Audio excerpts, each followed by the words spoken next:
Greetings of peace. Today I'm going to talk about the rise of poverty in this country and what I likely foresee in the next 10 to 20 years. So, anyways, a lot of people in the general populace have been complaining about the increasing cost of living in this country. And why is that? The reason why that is because we in this country, the US dollar is a fiat currency, meaning it's a currency that's not backed by any tangibles, not by gold, silver, or anything. It's pretty much like monopoly money.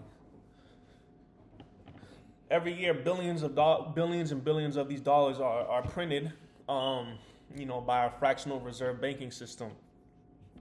And you can look up that term to see what that means.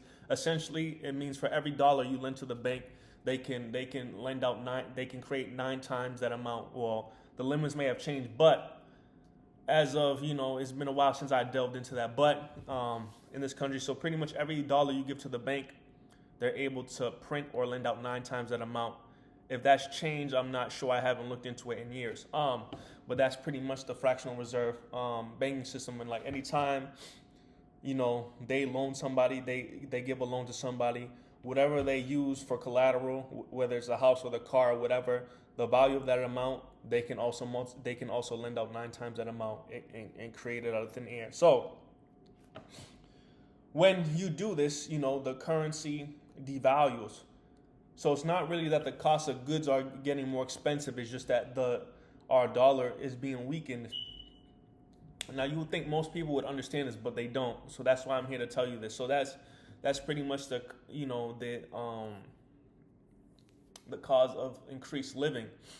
Now, wages do not increase in proportion to that, et cetera, et cetera. Most corporations, they want they want labor for the cheapest that they can get it.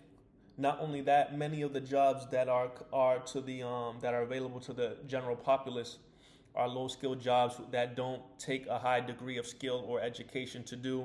And so those jobs, which are many jobs, obviously there's not going to be increase in pay until it's absolutely necessary. So, it's not like decades prior where you could bag groceries or work in a factory and have multiple vehicles, take care of a family, have savings, and afford vacation and anything that you may need. Those days are long gone. Now, AI has been up on the uprise for the next 3 years. So those in the AI space are pretty much saying this year, 2025, is similar to COVID, meaning how in 2020, in 2019, late 2019, early 2020, how COVID took the world by storm, by surprise, and how those lockdowns happened. Pretty much just saying that AI is in that phase, meaning in the next 6 months to a year is going to take the world by storm, similar to the COVID virus. So that means that a lot of people are going to be laid off. A lot of people's jobs are going to be made obsolete because of the AI, et cetera, et cetera. So those who have who are in a more specialized field, they will fare well, in these times. Those who have whether it's a trade or certain sectors of medicine and science, lawyers, et cetera, judges, those people will thrive and they'll be able to do more work and make a higher income if they are able to leverage AI, in tandem with their skill set, whether they work for somebody or whether, they have their own business, et cetera, et cetera. I don't know. So here's the thing, in my area for a 1-bedroom, it's going about $2,000. Now, I don't know. So in regards to the average person, so, we go through the school system. They tell you to get a job, get an education, the white picket fence and the dog. And I noticed that our culture here is more like isolated. Like everybody's like an island unto themselves. Like families don't really pull together, et cetera, et cetera. In this time, for those who do not have specialized skill set or education or a business, et cetera, who don't understand AI and how to leverage that to make money, you're gonna have to practice group economics. If you study other cultures that come here from other parts of the world, You know what I'm saying? A lot of them come here dead broke, and within 5 to 10 years, many of them are doing better than, you know, United States citizens who have generations, going back hundreds of years, because they practice group economics. The whole family will live in one apartment, even if it's that 3 bedrooms. Maybe 10 of them live in it. The men will work, the wife will watch the children and take care of the household duties, and they all pool their finances together like that. And then also a lot of them is like they have if they're these ethnic groups, they have people here, whether it's their religion or whether it's some type of society. They have their own society that give them information. They have their own networks when they come here, even if they don't speak the language. They have a network here for them that will provide them with work, with housing, and with income earning opportunities that even Americans, the general Americans, don't know about. You know what I'm saying? Some of these ethnic groups, like, they have their religious sects here in this country, and if they have a reputation for being upstanding, or they have a good reputation in the community and a good track record for being upright, or held to a high standard within that particular ethnic group, that ethnic group will then give them a loan for them to go out and buy businesses or real estate, et cetera, interest free, or sometimes they don't even have to pay it back, contingent that they just pay it forward to other members, who are other people, other of their kind, who are coming through, like, meaning looking out for giving jobs to their people or housing at a reduced rate, et cetera, et cetera. So that's how I notice, other people from other cultures who come here, who come up faster than, American citizens who've been here for decades or centuries, because they pull together. Here, amongst us born here in the United States, is dog eat dog. Everybody's a island unto themselves.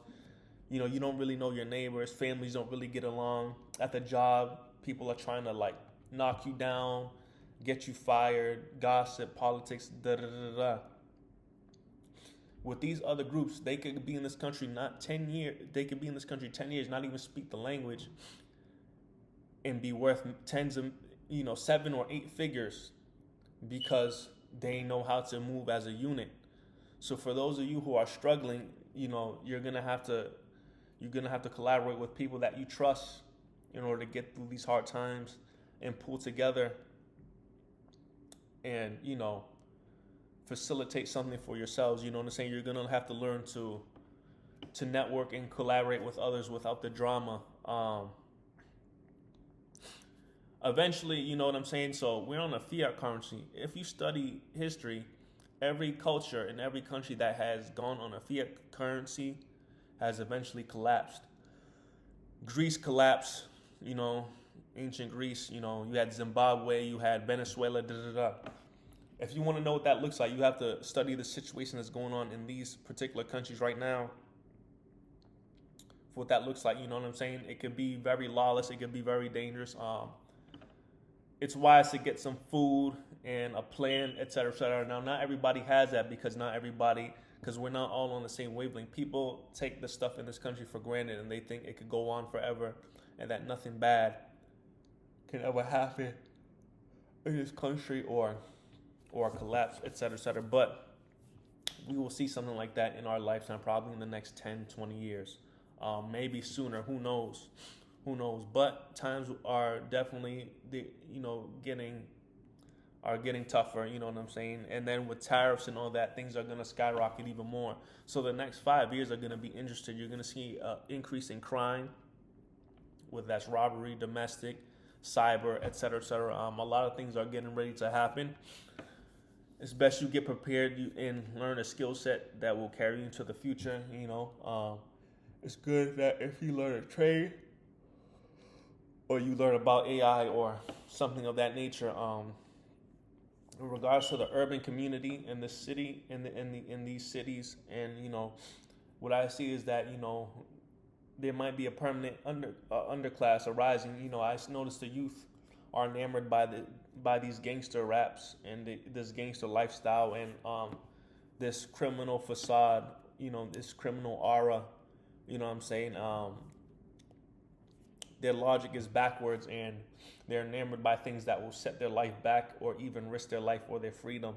And that's amongst all demographics of young people. You know what I'm saying? The culture of hip hop is enduring. Hip hop music, if you're mature and wise and you understand for what it is, then if you listen to it, it is what it is. But a lot of these kids are enamored by these artists and what they portray, and it's cast a spell over their mind, and so they cannot see the forest from the trees.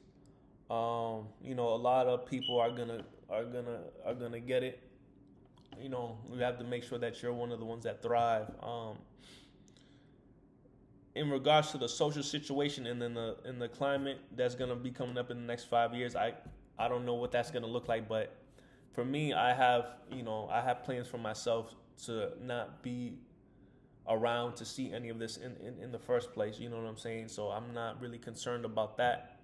So your network is your net worth. You need to be in cahoots with people that have the knowledge and information and the lifestyle to get you to the next level. Now, not everything's about money, but money is important, and we live in this system, and it's better to have it than not have it. You know what I'm saying? And hopefully, things turn out for those of you who are watching this video, and you can get a plan together and prosper.